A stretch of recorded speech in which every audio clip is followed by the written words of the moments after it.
virtual. Muy bien, ya estamos en condiciones entonces de presentar nuestra pantalla.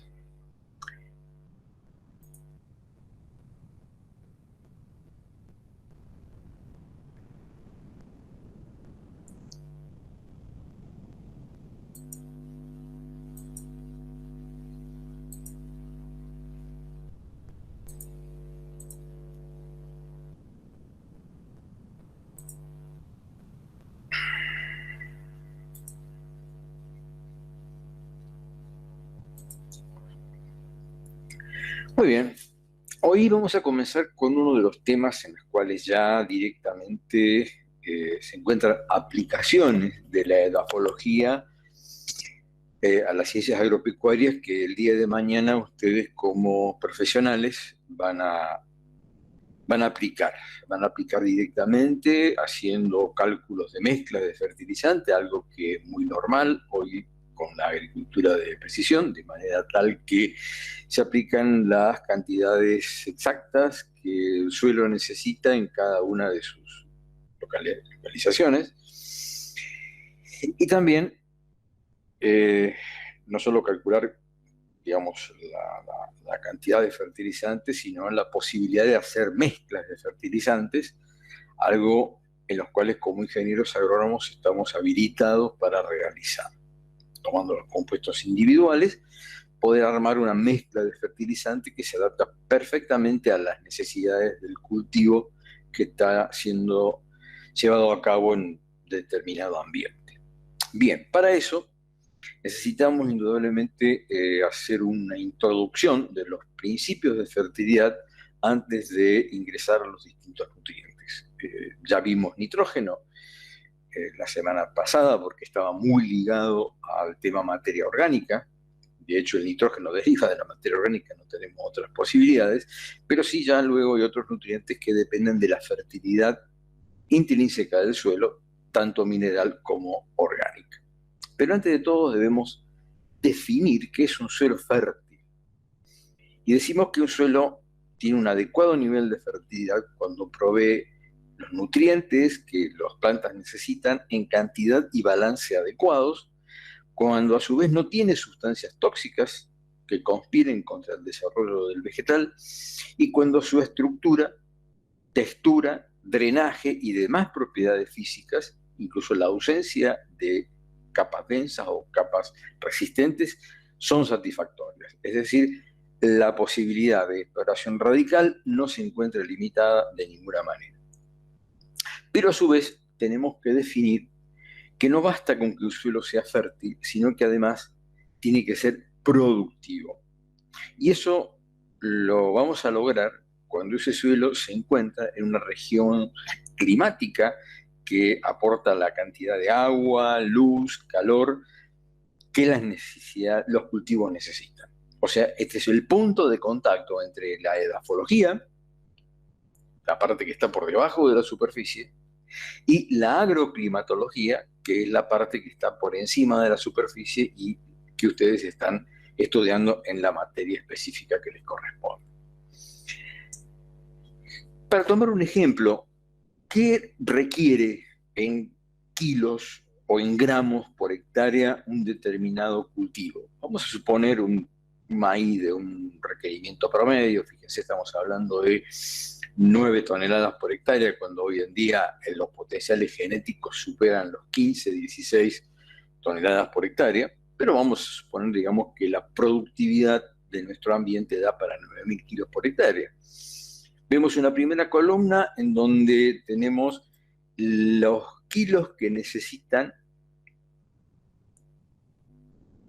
pero lo que rescatábamos eran las altas cantidades de nitrógeno y de potasio que le hace falta a una cosecha de maíz, que están en el orden de los 200 kilos, y los altos índices de cosecha, particularmente de nitrógeno y de fósforo, mientras que potasio tiene menos índice de cosecha porque 21% del potasio absorbido por la planta se va del lote con la cosecha y el 79% restante queda en el lote con los residuos vegetales.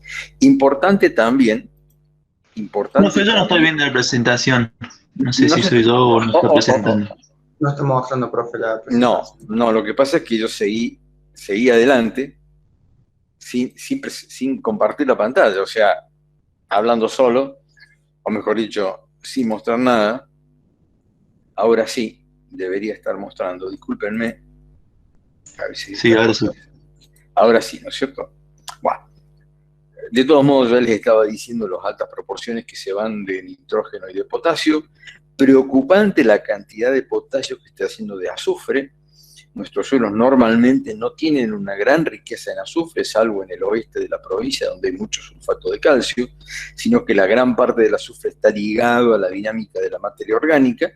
Entonces, el hecho de que en cada cosecha se nos vaya la mitad de los 36 kilos que necesita un maíz o que también necesita una soja, implica que gran parte de los lotes de la provincia de Córdoba, salvo en el oeste, como les comentaba recién, estén teniendo problemas de deficiencia de azufre, que normalmente va asociada o enmascarada como una deficiencia de nitrógeno. Es decir, que el aporte de nitrógeno debería ir acompañado con una fertilización azufrada también. Por eso tienen tanto éxito aquellos fertilizantes fosforados que tienen azufre en su composición, como es el fosfato simple de fósforo. Bien, también les quería mostrar cómo además se requieren pequeñísimas cantidades de los oligoelementos, también llamado vulgarmente micronutrientes, aunque la palabra correcta es oligoelemento. Y ven que boro, por ejemplo, se extrae 180 gramos por hectárea, cobre 117, hierro, bueno, hierro y manganeso andan en el orden del kilo y medio de lo que se extrae, y zinc alrededor de medio kilo. Pero fíjense que el índice de cosecha de zinc es sumamente elevado para ser un oligoelemento. Es decir, es un nutriente que se va mucho con la cosecha de maíz. De allí que en este momento se esté analizando muchísimo el nivel de azufre de los lotes que van destinados a maíz.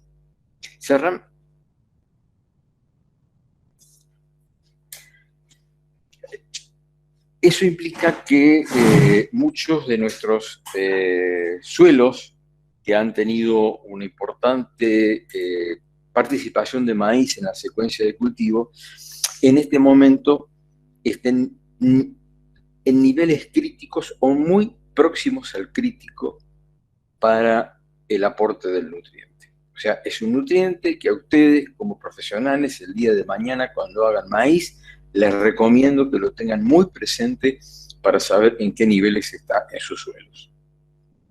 Esto como para tener un ejemplo, por supuesto, hay tablas para todos y cada uno de los nutrientes, como para determinar en función del rendimiento cuánto nutriente es necesario disponer en el suelo. Ahora, para que un nutriente se abastezca, sea cualquiera el suelo, sea cualquiera el cultivo, ¿qué necesitamos? Necesitamos dos principios o dos procesos fundamentales. Primero, que el nutriente se libere de la matriz de suelo, ya sea orgánica o mineral, y pase a la solución de suelo. Y una vez que esté en la solución de suelo, sea transportado hacia la raíz de la planta. Y cada uno de estos procesos obviamente tiene sus correspondientes limitantes. La liberación de la matriz de suelo hacia la solución se da por toda una serie de procesos: la desorción de los cationes intercambiables, la solubilización de los nutrientes que están en forma de sales, crecimiento de nutrientes que requiere de dos fenómenos. Un fenómeno que es la liberación desde la matriz de suelo sólida a la solución de suelo, y luego el transporte desde la solución hacia las inmediaciones de la raíz. Eso implica no que... ¿Perdón? No está presentando, me parece, o soy saludo. Pensé que sí, que aquí me dice que estoy presentando, pero no estoy presentando. Voy a intentarlo de vuelta, un segundo, por favor.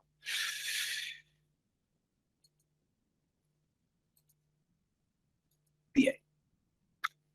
Hoy viene media complicada la cosa.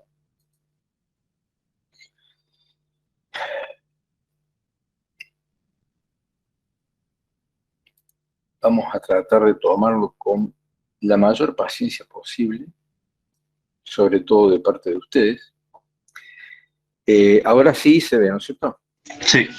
Bien, sí, porque lo estoy controlando aquí en el otro monitor. Me he tenido que poner 2 monitores para poder ver qué es lo que estoy haciendo, porque si no los pierdo muy rápidamente. Hablábamos de abastecimiento de nutrientes como primera etapa, la liberación de la matriz a la solución. Una segunda etapa, el aporte de la solución a la raíz, lo cual implica todo un transporte a través del medio suelo, que se ocurre en cada uno de ellos por distintos mecanismos. La liberación de la matriz a la solución implica desorción de lo que está absorbido, solubilización de lo que está precipitado y mineralización de lo que está en forma orgánica, como el nitrógeno y el azufre. A su vez, el aporte de la solución a la raíz implica que haya flujo masal, que haya difusión, que haya intercepción radical. O sea, intercepción radical, ya el nombre lo está diciendo, es que la raíz se encuentra en su camino con el nutriente y lo absorbe, digamos. Implica una gran proximidad entre la raíz o el pelo radical y la fase sólida del suelo para que la planta tome activamente el nutriente. El flujo masal está condicionado por el aporte de agua que se produce debido a la demanda atmosférica, es decir, demanda atmosférica que a nivel de estomas hace salir vapor de agua. Eso genera todo un gradiente de potencial hídrico a lo largo del tallo de la planta, por lo cual ese gradiente de concentración hídrico llega a la raíz, la planta absorbe agua por flujo masal desde el suelo y ese agua no es agua pura, sino que es solución de suelo que lleva concentraciones de los nutrientes, que son los que estamos viendo aquí indicado como C sub I, donde I indica un nutriente cualquiera, digamos. Pónganle aquí fósforo, potasio, calcio, reemplazando la I. Esto en cuanto a flujo masal. Depende del cambio de potencial hídrico que ejerce la raíz a través de una determinada distancia del suelo. La difusión, a su vez, tiene que ver con el cambio de concentración que existe entre una distancia lejana a la raíz y una distancia próxima a la raíz. Indudablemente, la raíz incorpora nutrientes en forma activa, hace caer la concentración en las proximidades de la raíz y la parte que está más lejos aporta el nutriente por agitación térmica, lo cual implica un aporte difusional. Eso depende entonces de la magnitud de la diferencia de concentración y depende de la capacidad del suelo de aportar el nutriente por difusión y se encuentra resumido en el coeficiente de difusión, que es esta ley que tenemos aquí.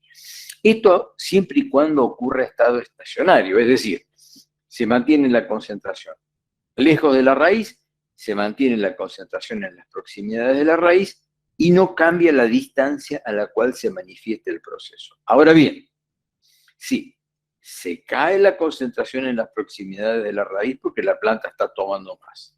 Y a su vez, el proceso se manifiesta más lejos en la distancia, ya no es estado estacionario, sino que es estado transitorio, y la forma de calcularlo como aporte en la unidad de tiempo es bastante más compleja, pero siempre es el coeficiente de difusión el que de alguna u otra manera está regulando cuánto nutriente llega desde donde se ha liberado hacia donde lo está requiriendo la raíz de la planta.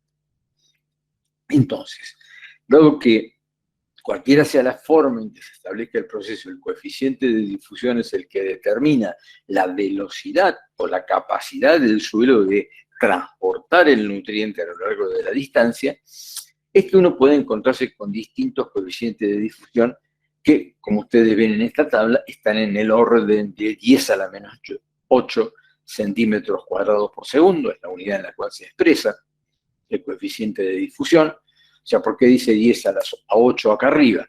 Porque cada uno de estos valores ha sido multiplicado por 10 a la 8, porque su verdadero valor es por 10 a la menos 8.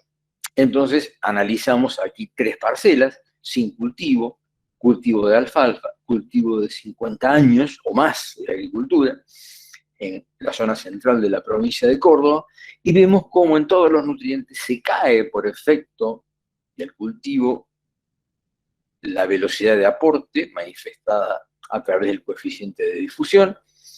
Lo mismo en calcio, lo mismo en magnesio. Vemos que a medida que aumenta la intensidad de cultivo, el coeficiente de difusión disminuye, porque seguramente disminuye la porosidad del suelo y aumenta la tortuosidad del camino de difusión. Lo mismo si analizamos para cada suelo el efecto de los distintos nutrientes. Vemos que, por ejemplo, potasio no tiene demasiados problemas porque es un nutriente que está en una alta proporción.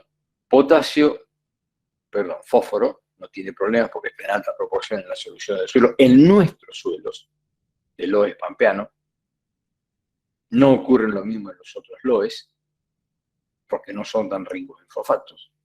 El potasio, que como ion monovalente es poco retenido por las superficies absorbentes, entonces es liberado muy fácilmente, mientras que calcio, que es retenido con el doble de energía, cae mucho, cae a 2,49 por 10 a la menos 8 centímetros cuadrados por segundo, y magnesio a 2,3.